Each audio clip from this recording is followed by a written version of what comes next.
Bonjour à toutes et à tous, bienvenue. Comment allez-vous? Jean-Michel? J'ai pas entendu. Comment allez-vous ce matin? Ah, je préfère. Je suis très heureux de vous accueillir aujourd'hui pour cette nouvelle édition du colloque Dirigeants au Pays d'Avignon. Merci aux équipes du groupe IGS d'avoir la bonne idée d'organiser depuis 15 ans ce colloque. 15e édition. J'ai noté que c'était les noces de cristal. Quand on a 15 ans d'union entre la créativité, entre la réflexion, entre l'imagination et l'action. Donc c'est un peu ce qu'on fait pendant ces journées à laquelle vous participez. Merci à vous toutes et vous tous en tout cas d'être avec nous pour contribuer à nos échanges. C'est une atmosphère que vous appréciez, que vous connaissez. Pour les nouveaux venus, c'est à la fois studieux et radieux et réjouissant aussi. Et en tout cas, je suis très heureux de vous accompagner.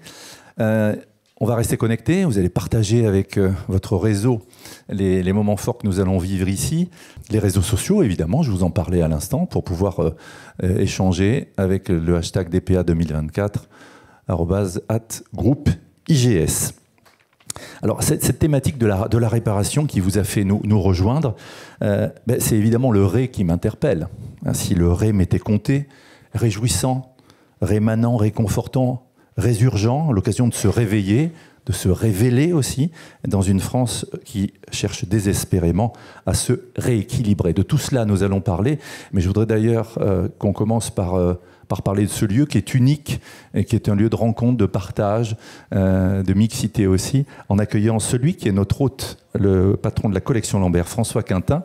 Vous l'applaudissez, vous l'accueillez? Merci.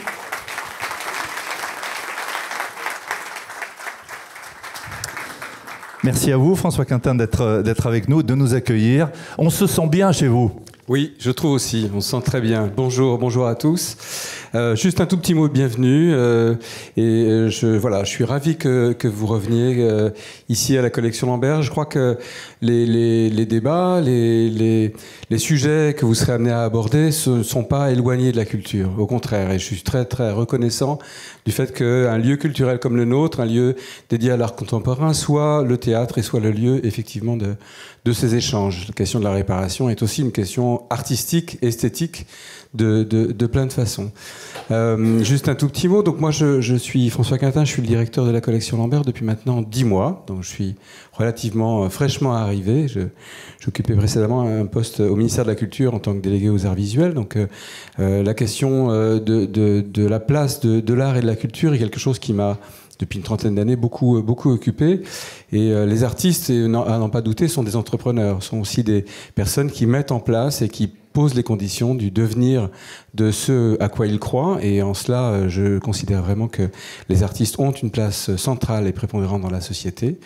Et voilà, donc c'était important aussi pour moi de vous dire ça, particulièrement dans ces périodes troublées où je crois qu'il est important de rappeler, et on le dit peut-être pas assez, combien la culture et l'art doit avoir et doit être préservé et avoir une place centrale dans la société. J'espère que vous aurez le temps de voir aussi les expositions, parce que c'est aussi important pour vous que tout cela vienne aussi nourrir la réflexion et l'imaginaire. Vous verrez notamment 3 expositions. Une exposition qui s'appelle Alchimie de la rencontre, qui était l'occasion pour nous, avec mon arrivée, avec le fait d'avoir une nouvelle orientation, une nouvelle direction, de montrer différemment la collection et de faire en sorte de montrer combien les œuvres ensemble, finalement, créent du sens, créent une narration possible, potentielle. Et cette narration est liée aussi à l'histoire de la collection Lambert. Certains d'entre vous sont peut-être déjà des habitués de ces lieux. Et donc, certaines salles de l'exposition évoquent des expositions passées de la collection Lambert. Cette alchimie de la rencontre est constituée comme un jeu de loi. Donc, on passe un peu de salle en salle comme on passerait de case en case. Chaque salle a un petit texte qui donne un petit peu le climat de la salle. Vous ne pourrez peut-être pas tout voir, mais en même temps, le plaisir de cette exposition, c'est qu'elle peut se voir partiellement ou en désordre. Et puis 2 expositions un peu en contrepoint, une qui est juste à côté, exposition qui témoigne de 23 ans d'existence d'une galerie parisienne qui s'appelle GB Agency, galerie très engagée, galerie qui avait finalement des ambitions, je dirais, de pensée au moins aussi fortes que des ambitions commerciales. Mais malheureusement, ça ne l'a pas suffi à la faire résister, puisqu'elle a fermé il y a 6 mois. Et dans un musée comme le nôtre, qui est un musée qui existe grâce à la volonté d'une personne de la société civile, qui est un marchand, un grand marchand d'art, départ, comme vous le savez, Yvon Lambert, c'était aussi important pour nous de raconter l'histoire de cette galerie et de ses 23 ans d'existence. Et enfin, la metteur en scène, autrice Lorraine de Sagazan, qui est la cousine de Zao, parce qu'on me pose toujours la question, c'est sa sœur? Non, c'est sa cousine. Qui est donc cette merveilleuse metteur en scène qui notamment a fait, vous avez peut-être entendu parler, cette pièce de théâtre qui s'appelait Le Silence, avec la Comédie Française, dont on a beaucoup parlé parce que les comédiens n'aiment pas le silence en général. Et là, elle présente au Festival d'Avignon un nouveau spectacle qui s'appelle Léviathan, qui est une pièce de théâtre sur la question de la justice, et notamment de la justice réparative, qui est vraiment un sujet qui la travaille beaucoup et qui est passionnant. Et donc ici, elle a proposé une installation que vous verrez qui est très forte, dans lequel elle présente des objets que depuis 4 ans elle collecte, qui sont des objets de peine, des objets de douleur, des objets d'injustice. Chaque objet est attaché à une histoire qu'on ne connaît pas a priori quand on voit les objets, mais on ressent la force et la vibration finalement de ces moments de vie traumatiques souvent de chacun de ces objets. Et peut-être reviendrez-vous ou serez-vous à Avignon au moment du festival. Elle va présenter son spectacle entre le 15 et le 21 juillet. Et ici, nous aurons des performances dans lesquelles les comédiens vont venir raconter l'histoire de chacun de ces objets à partir de textes de Laura Vasquez, qui est une très grande poétesse. Voilà, donc c'est un programme qui est assez large et j'espère que vous aurez quelques minutes pour aussi vous échapper et aller voir de l'art. En tout cas, bienvenue. Et puis, je souhaite que ces journées soient fructueuses et fertiles. Merci encore de votre accueil. Un lieu de rencontre et de partage. Grâce à vous, François Quintin. Merci. Merci infiniment. Je parlais du préfixe « ré » tout à l'heure. Et pour accueillir notre directeur, permettez-moi d'y ajouter le do, le mi, le fa, le sol, le la et le si. Normal, parce que c'est lui qui met en musique avec brio notre colloque. Allez, je me lance. Alors pour côtoyer tout au long de l'année cet éternel enthousiaste, je peux vous dire qu'il a toujours mis sa vaste culture au service de notre événement. Il y en a un déjà. Pourtant, reconnaissez avec moi, pas facile de trouver des sujets qui ne soient pas hors sol. Mais rien n'arrête de se passionner. Do n'est lui une thématique, il en fera des merveilles, avec des titres de table ronde qui sonnent si justes. Et c'est bien là que l'on reconnaît le talent du Hulot, Jean-Pierre Hulot. Merci de l'accueillir.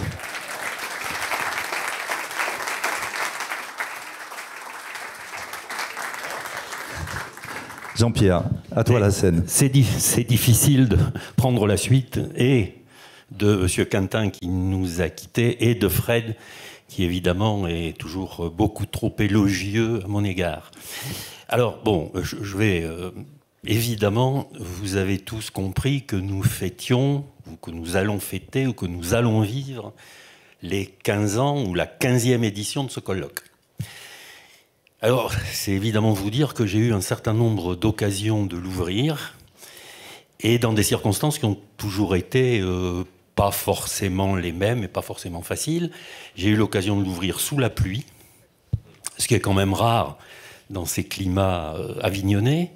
J'ai eu l'occasion de l'ouvrir pendant une demi-finale de foot, d'Euro de foot, ce qui va se rééditer d'ailleurs, ce qui se réédite en ce moment. J'ai fait la même chose avec un mondial de foot. Mais c'est vrai, je suis obligé de le dire, que ça ne m'est jamais arrivé entre les 2 tours d'une élection législative et a fortiori à l'avant-veille d'un 2e tour dont on sait tous qu'il va quand même probablement avoir des incidences significatives sur ce pays.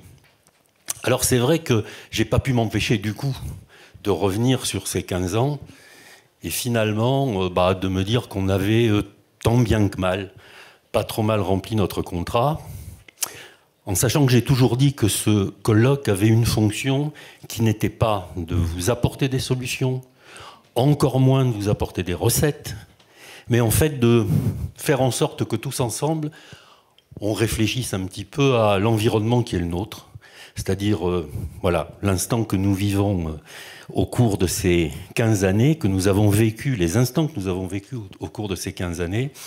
Et de ce point de vue, je crois qu'on a à peu près rempli le contrat, donc j'allais dire le contrat qui nous lie à travers ces conversations que nous avons eues tous ensemble, partenaires, intervenants, invités, participants, et pour le dire, tous devenus des amis, en définitive, parce qu'il y a cette communauté DPA qui aujourd'hui existe, et dont je dois dire que on est quand même à l'IGS assez fiers. Alors, si on revient un tout petit peu sur ces années, j'ai repensé, vous savez, à ces chansons de gestes, qui, au Moyen-Âge, avaient coutume de diviser ces chansons de gestes en cycles. Et quand on regarde ces 15 ans, on se dit que d'abord, il y a un cycle qui a été le premier, grosso modo, je dirais 2009-2011, que j'appelle le cycle de l'approbation. Qu'est-ce qui s'est passé à ce moment-là? On s'est cherché. On a cherché un format, on a cherché un style, on a cherché un lieu. Et donc ça a été peut-être les 3 premiers DPA de notre existence aujourd'hui de 15 ans. Ensuite, il y a un deuxième cycle qui est plus long, 7 ans à peu près, 2012-2018. Et là, c'est ce cycle-là que j'ai tendance à baptiser le cycle de l'affirmation. Pour ceux qui s'en souviennent, c'est la période où les titres des colloques commençaient tous par « gouverner, c'est ». Alors il y a eu « gouverner, c'est oser »,« gouverner, c'est prévoir », il y a eu « gouverner, c'est transmettre », il y a eu « gouverner, c'est incarner », etc., etc. Je vous fais grâce de la totalité des intitulés en question. Et puis ensuite, il y a le cycle dans lequel nous sommes, qui pour le moment n'est pas terminé, donc il me paraît peut-être un peu tôt pour le baptiser, mais finalement, je trouve que quand je regarde ces 5 ans, ces 5 dernières années, je trouve finalement que, à travers, au départ, ce qui s'est appelé l'entreprise-providence, le titre d'aujourd'hui, la réparation, et puis entre les deux, le dilemme identitaire, entre les deux, le temps des bascules, etc., je trouve qu'on a finalement assez bien, donné une vision assez juste, donc utile, des quelques années, des soubresauts, des attentes, des agacements qui ont occupé ce pays, qui nous ont occupés les uns et les autres, qui ont fait aussi ce qu'on pourrait appeler le sel de nos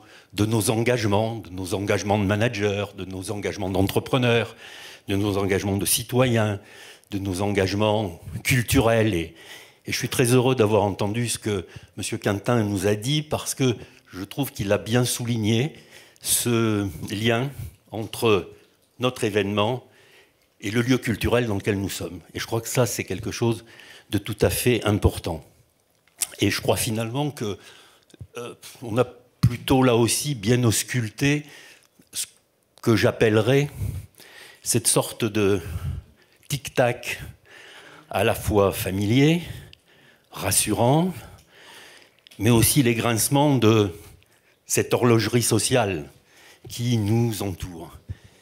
Et quand je parle d'horlogerie, je ne peux pas m'empêcher de citer Jacques Brel, qui disait cette horloge qui ronronne au salon, qui dit oui, qui dit non, et puis qui nous attend.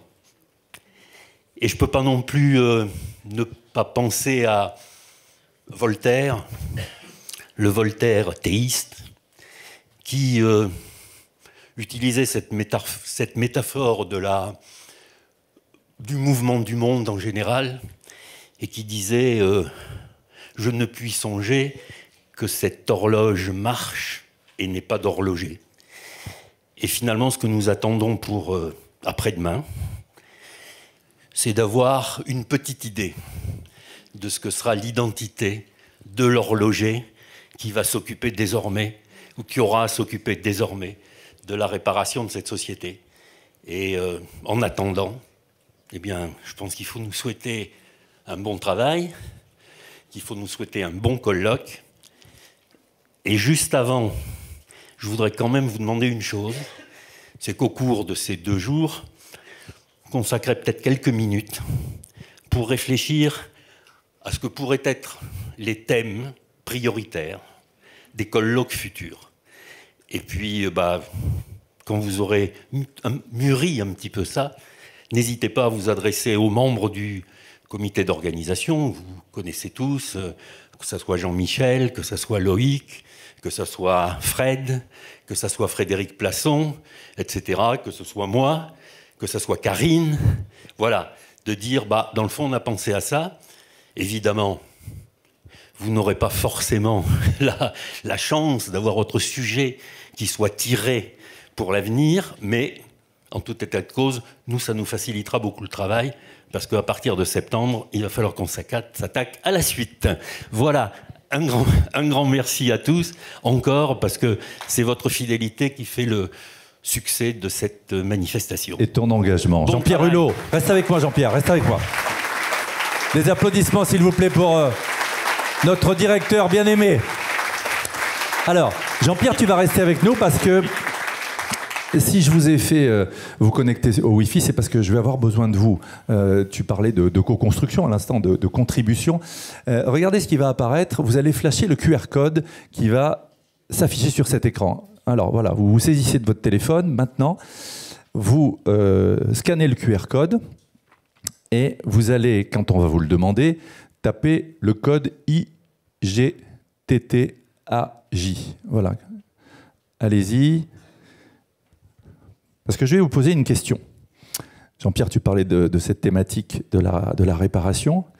Je vais vous demander en un mot de nous dire ce qu'évoque pour vous ce mot réparation.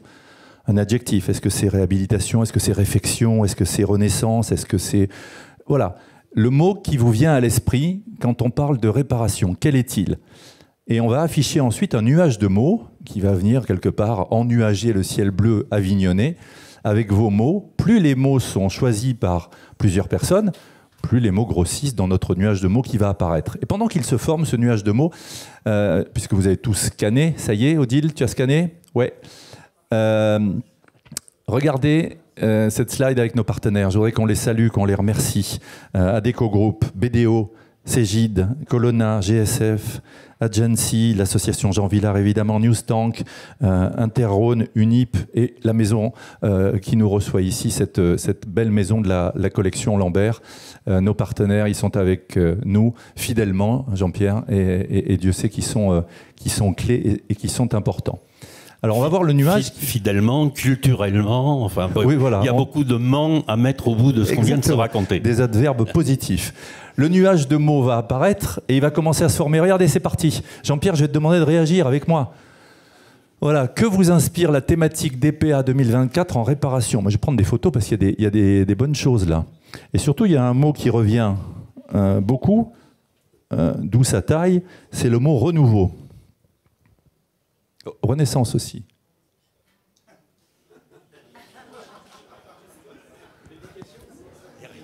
Et résilience aussi. Il y a résilience aussi. Il y a courage. Il y a... Regardez, peut-être que tu peux, alors ça pourra peut-être inspirer notre invité d'honneur, Monsieur le Premier ministre. Là, qu'est-ce que je vois? Solidarité, résilience, renaissance, renouveau sont les mots qui viennent à l'esprit. Il y a d'autres mots. Jean-Pierre, tu veux réagir peut-être à certains mots? Je crois juste une remarque, mais qu'on a faite souvent, c'est que finalement, la réparation, c'est quelque chose qui semble, ou qui pourrait sembler, s'opposer à tout ce qu'on pourrait considérer comme, alors j'allais dire éventuellement, renouveau ou innovation, des choses de ce genre. C'est-à-dire que réparer, ça consiste apparemment beaucoup, mais on y reviendra, à finalement refaire du neuf avec du vieux. Là aussi, Jacques Brel n'est pas loin. Donc... La question qu'on pouvait se poser et qu'on s'est posée, c'est de se dire est-ce que la réparation, cette culture de la réparation, n'est pas quelque part en train de tuer l'innovation, ou ne restera-t-il à l'innovation qu'à innover dans les techniques de la réparation? Ce qui est quand même on commence à inventer des dialectiques qui sont juste un peu compliquées. Voilà, mais merci encore. Voilà, vous pouvez vous applaudir. Merci de votre contribution à ce nuage.